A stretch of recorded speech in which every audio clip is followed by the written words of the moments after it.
This is the Zone 1 podcast for a premium travel experience. The Zone 1 podcast brings you incredible travel opportunities and excursions through networktravel.ca. The Zone 1 podcast features the legendary Jackie Ray Greening, Rick McSwain from Network Travel, and I'm your host, Terry Evans. The Zone 1 podcast, indeed a premium travel experience. Networktravel.ca. It's the Hollywood Squares all over again. Jackie Ray Greening, Rick McSwain from Networktravel.ca. I'm Terry Evans, and we have a guest on the program today. It is none other than Grant Fedoruk from Leading Edge Physio, coming to us from Kelowna. You're on a rooftop in Kelowna? Woo-hoo. Rooftop in Kelowna. I thought, what better place to join you guys from? And it's well, great. you have how many locations of Leading Edge Physiotherapy in Kelowna? Well, there's 5 locations in Kelowna, so we're busy when we're here. One under our name, and then 4 under a different name called Sun City, which is a great name for a physio clinic, I gotta say. Sure is. You're sitting up there on the rooftop. You're not perched up there with a high-powered rifle, are you? No, not at all. I wouldn't even know what to do with one. Are you kidding me? I fix people for a living, not the other way around. Your post today about how many hours you have lost waiting for planes to go. Talk travel. Let me get going. You guys don't have enough time. I think it's like 50 hours in lost travel to just delays and cancellation. That doesn't include everything else that goes with it, right? So anyways. And what time frame is that, Grant? Is that like this year alone? No, that's 3 years combined. The interesting one, you guys, is that out of 200 flights that I've taken, 100 of them have been delayed or canceled. So 50-50 is basically the math, and I track that. Wow. Yeah. How much of that is domestic travel compared to, say, North America or international travel? You know, it's interesting. I use a neat app called Flighty, and it does all of that for me. So I could get into it. But most of my travel, Terry, is kind of to across Canada. So Toronto, Kelowna, Vancouver, Edmonton, Calgary, obviously a lot of that. And so that's all business travel. And then the other travel would be down to the States quite a bit. So I would say our next most common flight is California. And that one's quite commonly delayed. I think the number one delay, though, is Kelowna. That would be the most delayed. You can't count on that flight. Let's put it that way. You just kind of show up and hope you're going to get there. Do you keep track of the reason? Yeah, I do. You just have to follow my Twitter. It's quite remarkable. I looked it up. I looked myself up. I asked AI about my social media exposure, and it basically said that Grant is a very outspoken person about his travel, specifically to airlines. And so it came down to my social media recognition is all about my travel complaints about flying. Yeah.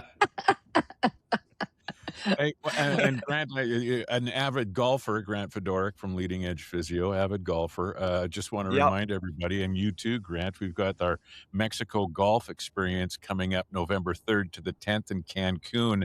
We're staying at the Moon Palace Resort. It's unlimited golf.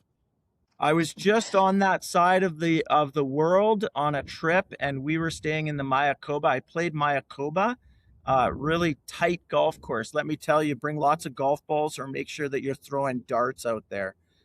You don't want to show up with a couple golf balls or you'll turn into my wife begging the guy who drives by to find her some.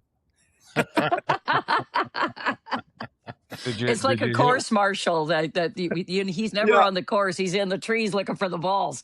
Yeah, and I said to Heidi, I go, you're gonna have to use your charm because I'm not loaning you any more of my golf balls. I need them too. So, and not to mention that there's no course marshal who's gonna give a guy like me golf balls. He's just gonna be like, give me your money. Yeah. Also, congratulations, a recent graduate in your family too. Yeah, Darby, also a golfer, thank goodness, because, I've got the perfect foursome to golf with, both daughters and Heidi. But shout out to Darby. She got through high school with grace, dignity, and really great grades. So I'm looking forward to seeing how she conquers this world. And the graduation gift is a peanut butter sandwich wrapped in a road map. Get out. Eat it. No, the opposite. Are you kidding me? I try to make my house as hospitable as possible so that they don't want to leave. So graduation gift was us on one knee saying, please stay, please stay. Go to University of Alberta. It's only 5 minutes away. So far, so good. If anybody's wondering why Grant Fedoruk is on the podcast today, it's a travel podcast. Well, there's lots of things that can happen that are body related when you travel. So we're going to talk about Leading Edge Physio, some of the physiological things that can happen to you as a traveler. And it's all because of everything from altitude to pressure to long hours on an aircraft, being in scrunched up positions, or maybe even just waiting for a delayed plane. Isn't that right, Grant? Yes. Yes. I've got a few neck delay pains, I can tell you, from just sitting around. I love this conversation. It's a perfect one. And because I travel a lot, I can tell everybody out there that I've experienced the same pains, and they're not all delay related. They're body related as you. So if you travel, I'm ready to go. Hit me with your questions. Well, I think the first one is what's happening to our bodies if we're on an aircraft for 6 to 14 hours, depending on. I mean, Rick more recently has been off to PEI, but not too long ago it was traveling to safaris in Africa. So, what happens to your body while you're sitting on an aircraft? Well, it's interesting in question. There's so many things to get into on this topic because it all depends on the person. Young people obviously can tolerate long periods of sitting, and their bodies are very resilient. But as we age, as our tissues become less elastic, as we develop different disease processes in our joints, they don't stand up as well to being in one position for a long period of time. And I've got to say that unless you're, flying Air Emirates in a pod that's got a full out bed and compartment that you can walk around in, you might find yourself sitting in an uncomfortable position for long periods of time that just puts a lot of stress on everything from your ankles to your neck, head to toe. Everything pays the price when you sustain one position for a long period of time. And those seats are not conducive to be long haul kind of traveling. So there's a lot of ways to mitigate that, but I would say that's probably the number one thing that we have to watch out for, is being just in one position, and a seated position at that, for a long period of time. It takes its toll on your back, your knees, your hips, your shoulders, and neck. So you got to pay attention to knowing how long your flight's going to be.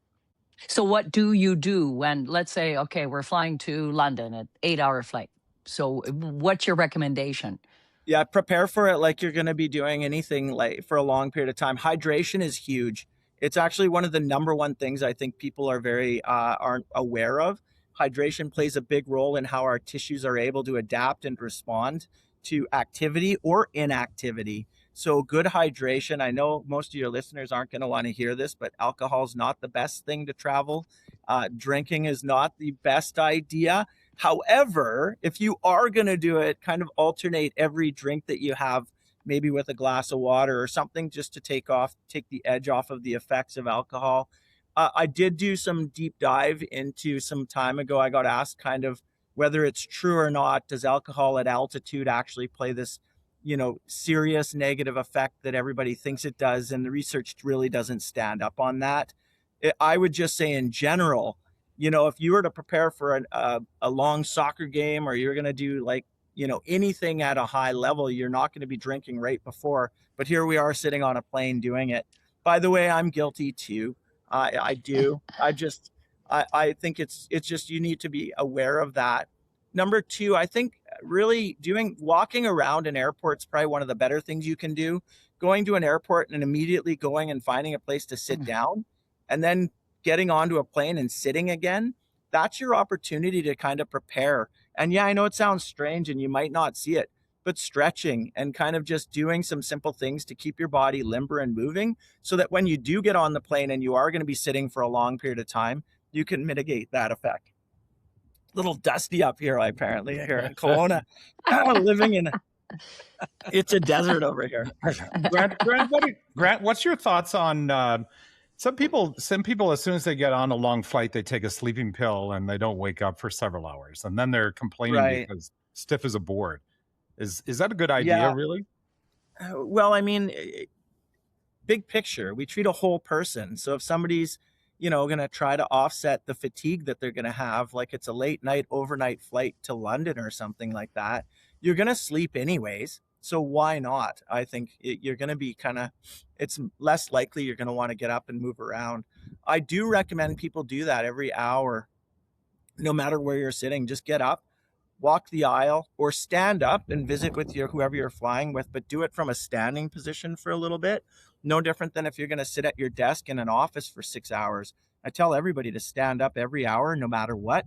Go to the coffee station or head to the photocopier, have your conversation over there. Just get up and get moving. I think it's really important. If you're swapping water for beer and then water and then beer and stuff, I'm going to be up and down a lot. Yes. Don't take a sleeping pill after that. I know what's going to happen. Well, you could always wear a diaper, but definitely a good strategy, right? Because it makes you get up and go to the bathroom, which is also a really important thing. The other thing is you can kind of sit and keep moving too, Rick. Like one really important thing to do is kind of keep your ankles pumping. Like you point your toes, pull your toes back and forth. It does help to prevent stasis of the blood, particularly around the calf, and we can form embolisms as a result of that. So that's really important. You can also stretch your shoulders and neck. Just general movement, even sitting in the seat, can make a big difference for people. But yeah, get up, move around. And if you are going to take a sleeping pill, obviously you might want to limit the amount of water you drank before. Let's face it, by the time November rolls around, you are going to be about ready for an all-inclusive trip to Mexico. Why not join Jackie Ray Greening, Rick McSwain from Network Travel, and me for an all-inclusive trip to the Moon Palace Resort in Cancun, November 3rd to the 10th. But the chef's kiss? Unlimited golf. I mean, sure, you've got the all-inclusive everything at the Moon Palace Resort. I've stayed at a Moon Palace Resort before. They're fabulous. But unlimited golf. Cart fee not included. It's $90 US per round. But everything else is, even the food and drinks on the golf course. All you have to do is go to networktravel.ca to find out more. Jackie Ray Greening, Rick McSwain from Network Travel, and me hosting the all-inclusive, all-you-can-golf trip to Mexico, Cancun, November 3rd to the 10th. Networktravel.ca. Are you a fan of the compression socks? I am. It can play a big role, especially if you've got any lower limb injuries or if you've sustained an injury right before you're traveling. You do want to make sure that you're preventing the chance of developing a clot. That's a very important thing for people to know. If you've had a recent severe injury, you might want to talk to your doctor about whether you should be traveling at all, or asking them what kind of medications you might take, whether it's a blood thinner or different things that you can do so that you reduce the risk of developing a clot at altitude. And number one, you got to be careful. You don't want to have a medical emergency, especially if you're at altitude and over the ocean. So if you're traveling a long distance, make sure you get those clearances. Ask the questions you should ask and make sure you take your medication. Put it in your bag. They remind people so infrequently, hey, if you're checking your bag, make sure your medication is with you. That's very important, everybody. If you're listening to this show, your medication should be in your carry-on. So if you have to access it, it's right there. Jackie Ray asked about compression socks. Is there compression stuff for other parts of the body? Like on a previous podcast, I mentioned that Jackie Ray should have a compression toque to keep the blood circulating in her brain. Is there other stuff, other articles of clothing that do the same thing as compression socks? Yeah, there can be. It depends. So for instance, somebody who's has edema as a result of having breast cancer, for instance, they can't regulate the flow of their lymphatic drainage, and so you'll see them wearing compression garments on their arms, for instance. So yeah, same thing. But just for general travel as we age, compression stockings is probably the way to go. It's not really necessary. I don't think you need a whole You don't have to mummify yourself or anything like that to travel. I don't think it would be all that comfortable. Certainly all of us will recognize as we get older that when you get off of a plane, your ankles are going to be somewhat swollen. We're not getting the circulation that you need when you're sitting for a long period of time. Like the plane itself is pressurized, so we are at basically a normal air pressure in there, but your legs are sitting underneath you. The seat hits you in the back of the knee. There is definitely restrictions on your ability to circulate as a result of that. So those seats, you guys, it's actually worth mentioning. Seats in airlines are almost designed to help physios be busy in life because they've got like a reverse curve to them. If you've ever sat in them, your back sinks in. There's no real support on the lumbar spine. So another solution to that is if you're traveling, roll up whatever you've got, whether it's your hoodie or a jacket or something in your carry-on bag, and put it below your lower back and play with the level of it. It can make a huge difference on that trip. Neck pillows is the next question I get asked all the time about. The answer is if you find them comfortable, yes. I can't wear a neck pillow. It actually makes my neck sore. And so I don't use one at all. I do take the neck pillow and I straighten it out and I stick it behind my lower back is what I do with those neck pillows. So there's ways to use them, but it's all about comfort. Those neck pillows drive me nuts. I finally bought one. I thought, why are people using these? It was so uncomfortable. So someone in Africa is walking around with a neck pillow now. I left it behind. I mean, you could always sit on it if you've got hemorrhoids. I mean, maybe it comes in handy there. And how big of a piece for your lumbar support? I mean, I've always been using my duty-free liquor. Is that perfect? About the perfect size for your lumbar support, putting behind your? Very size dependent. You're a tall guy, Terry. I know your lumbar support requires more than mine. So that the magnum of wine that you're putting back there, I probably just need a Mickey. So it just depends on it just depends on the person, and the size that you're going to use is going to be dependent on you. That's why something soft is the best way to go. And if it's a jacket, you can make it so that it's either wider or smaller depending on how much you feel you need. Putting it back there can make it huge. I would say it's probably the number one thing you can do next to hydrating to give yourself a good chance of not having a stiff back when you get off the plane. So Grant, we do a lot of long haul flights. So we're in 20 hours potentially before we end up in places like Nairobi or Joburg or wherever we're going. One question I have is what recommendations do you have or suggestions for when you land after a very long flight? Sometimes people take a little longer to kind of get back into their activity mode. Some people have really badly swollen ankles for even a couple of days after we land and things like that. Yeah, and I would say it's the number one thing somebody can do is actually do the opposite. Don't avoid activity. Find a way to be active as quickly as possible. It'll offset the effects of jet lag. It'll offset the effects of sitting still for a long period of time. It'll improve your energy levels.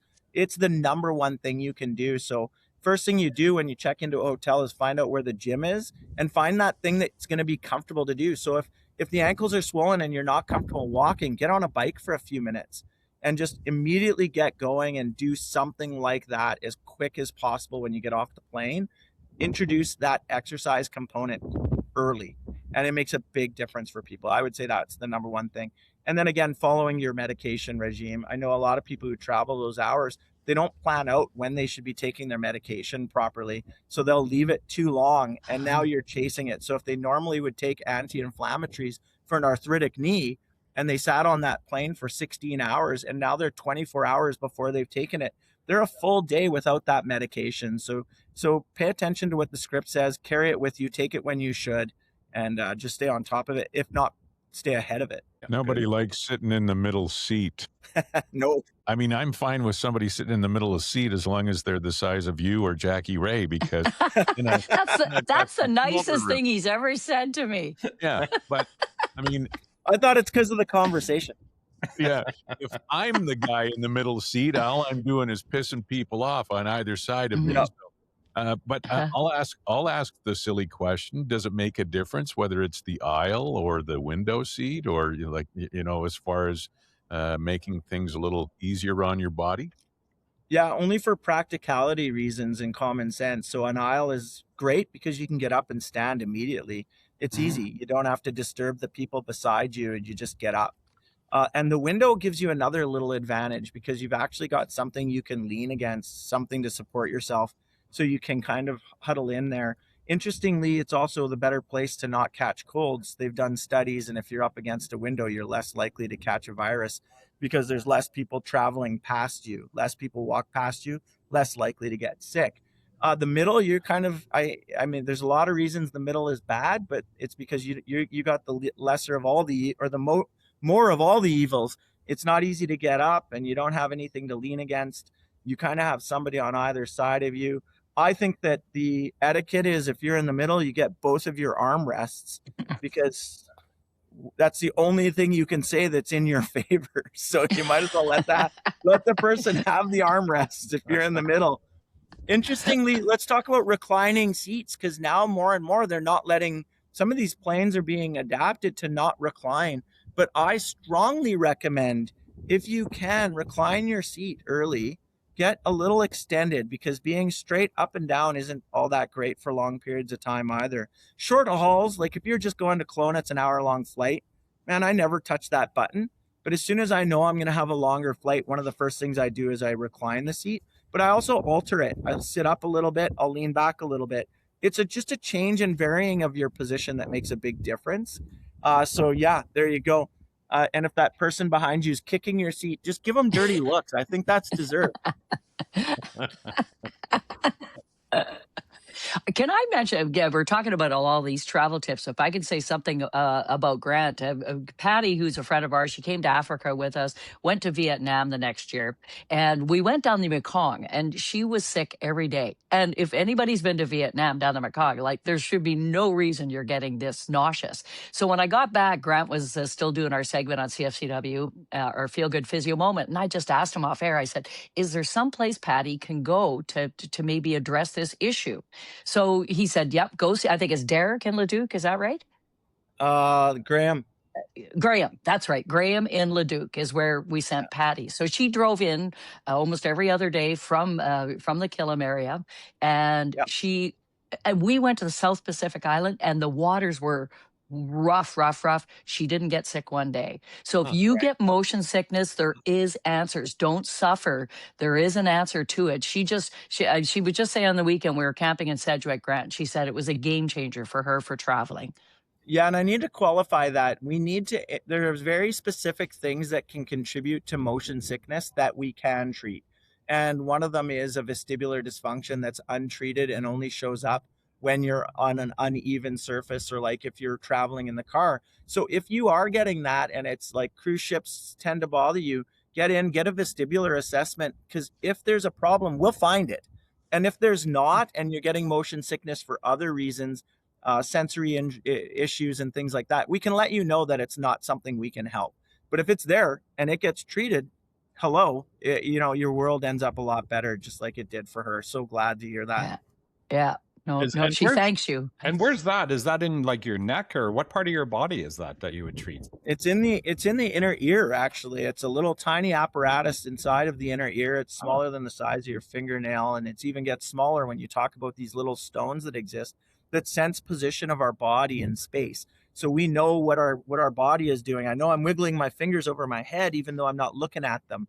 And those are all sensory systems within the vestibular apparatus that tell us what's going on. And sometimes with age and viral infection, there's a bunch of different things that can cause it. Head injuries, whiplash, those little stones can get dislodged and they throw our body off and the equilibrium off, and we can detect if that's happened. And interestingly, we can even get them back to where they're supposed to be.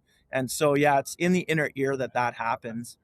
That's great to know. Yeah, that is that's really good to know that there's help for people who are suffering from that specifically. Reluctantly. Hi, this is Terry Evans, hoping you'll join me for the Reluctantly podcast. ReluctantlyPodcast.com, with guests like Tom Cochran, Brian Johnson from AC/DC, Brian Baumler, and Kevin Lowe, formerly with the Edmonton Oilers. Also Darby Mills, Lee Aaron, Haley Benedict, and more. ReluctantlyPodcast.com. Reluctantly.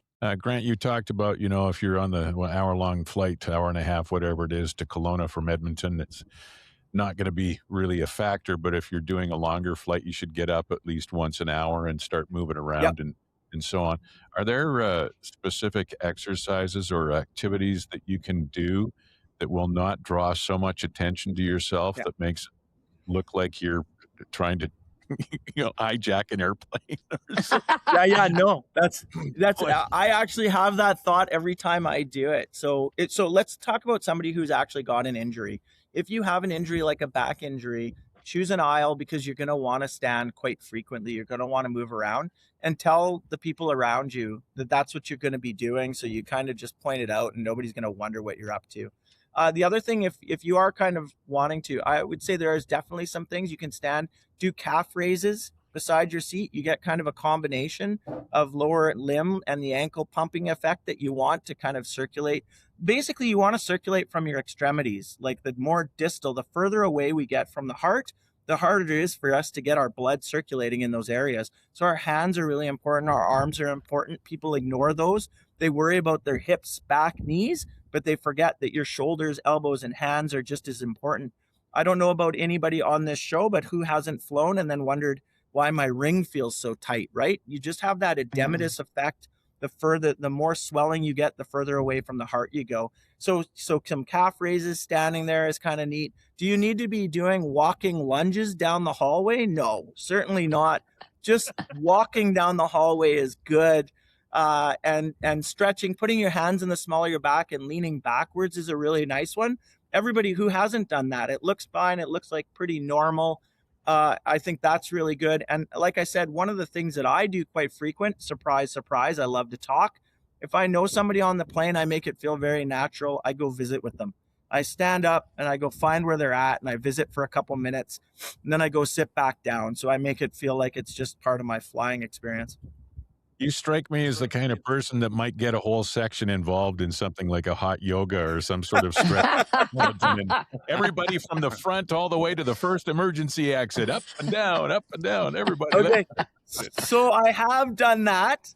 I've also had karaoke going on several flights, to the point where I've gotten invited to take the mic and start a sing-along on an airplane. So I anything we could do to contribute to people moving, I'm happy to be a part of that for sure. Rick, you might have been around for that one.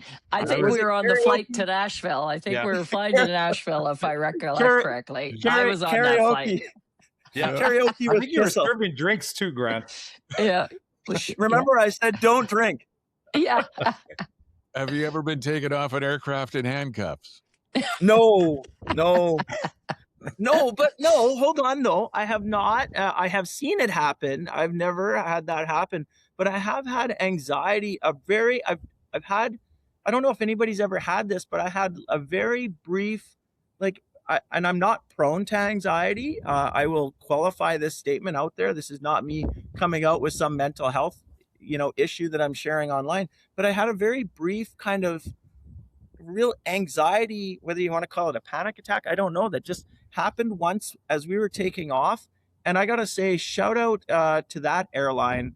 The flight attendant recognized it pretty early and came over and just said, "You look nervous." And I said, "Yeah, this doesn't normally happen. My heart's racing and I don't know what's going on." And she just said, she goes, "The seatbelt light is on, but don't be shy if you need to." And she probably wasn't allowed to do this, but she said, if you need to stand up, just move around. I think she was afraid I was going to go open a door or something. But she talked me down and I was fine after that. But I guess that can happen to anybody. And thank goodness it has never happened again, but it did happen to me. Last week, we talked all about insurance, medical insurance, and all of this stuff that came up with that with Judy. And yeah, it dealt with some of the vacation athletes and some of the things that you might do. And it was a question as to whether or not you would be insured if you took part in some activities. What about the people who go on these vacations and all of a sudden they're zip lining or free diving or cliff diving or whatever, and there's injuries as a result of that? Terry, that's an awesome question. I think you should always be aware of where you're traveling to, and you want to have some understanding of what their medical system is going to be like. And this one's aimed to those people who have, you're talking about sport. Also, what about people who just have medical conditions and they don't pay attention and think, well, the systems are all going to be just like Canada. It's not necessarily the case. So you do want to be aware of those things. Surgery, like if you do have a major surgery in another country, what I can tell you is when you come back to Canada, you will be treated like you had the injury in Canada. But I've seen some interesting things. I saw somebody who sustained such a severe in an accident. I think it was a scooter accident, such a severe fracture of her entire right arm, like elbow, shoulder, scapula. And when the surgeons were trying to deal with it after back in Canada, because they used different screws and different approach, it was harder for them to manage it. They had to get on the phone with these surgeons in this other country and try to figure out how they were going to solve this, how are they going to remove the hardware. And so you definitely want to be aware of it, where you're going, and also know that in that country, the treatment might be different. Spain's a great example. Physio in Spain is not the same as physio in Canada. Like it is, that's probably not the place necessarily to go. If you have an injury like this, you might want to seek out a sports doctor there who's going to be more in line with the way that our physios are in Canada. So very good question. Knock on wood, I carry a physio everywhere I go. So far it hasn't happened to me. I can't speak from experience. Grant, I have a question. I'm taking a group down to Machu Picchu, high elevation, of course, right? Anything you can say about people experiencing altitude sickness? Absolutely. So not just altitude sickness, your tissues are deprived of oxygen, and those tissues are going to be more prone to different kinds of injuries. So anybody who's going to do that should do something to train at as best they can, or simulate some altitude. So they should be going and hiking in the mountains if they can for a little bit, see how their tissues respond, get an idea. No, it's not the same altitude, but at least they're getting an idea of whether they're going to have any problems. Hydration is massive. It's very important. There are some supplements to make sure that their tissues are getting it, even simple things like Gatorade, so that your tissues exchange that fluid properly. And then I would say be as fit as possible going into that. And if you've got issues, be aware of them. And I would say next, don't be a hero. I know you travel that far and you've got this dream of doing what you're going to do, but if something is telling you don't do it, don't do it. Literally, just listen to your body, because you're going to pay for it and you're going to regret it. And it's not going to be this experience you wanted anyway. So I know travelers don't want to hear that advice, but be practical. You're better off. I always say you're better off on the ground wishing you were in the air than in the air wishing you were on the ground. So don't get yourself into those scenarios. Okay, I'm going to just making no more cliff diving at Bay in the Grill. Oh, cliff diving! Let me tell you, do not cliff dive. Okay, here's the don'ts. Don't cliff dive. Okay, don't ride a scooter. Do not get on a motorized scooter and think it's a great idea. I know mopeds are another popular thing, especially in Asia. Be careful. Know who you're going on a moped with. I'm telling you, I have seen some crazy injuries as a result of these trips, and even catastrophic ones. I don't want to be the guy who scares everybody, but I want to see people healthy and fit. And last but not least, trampolines, they're bad for everybody, including kids. As an old woman, you should never go on a trampoline. Mm-hmm. No. Who are you talking about, Jackie Ray? Jackie Ray, who are you talking about? You have to wear Depends. We treat that too. No, we can treat that too. If laughing and jumping makes you pee, come see us. We've got a treatment for that. I think she finally admitted she's an old lady. Thanks to you guys. I'm still wanting to go back to that thing. If you've had an injury and there's screws after a surgery, like it makes me think that there's no Robertson screws down in the States, but there is up in Canada. So I guess you have to take that into consideration with. So pack a screwdriver. If you have to bring your own. Where's the 10 mil? We always seem to lose the 10 mil out of our socket set.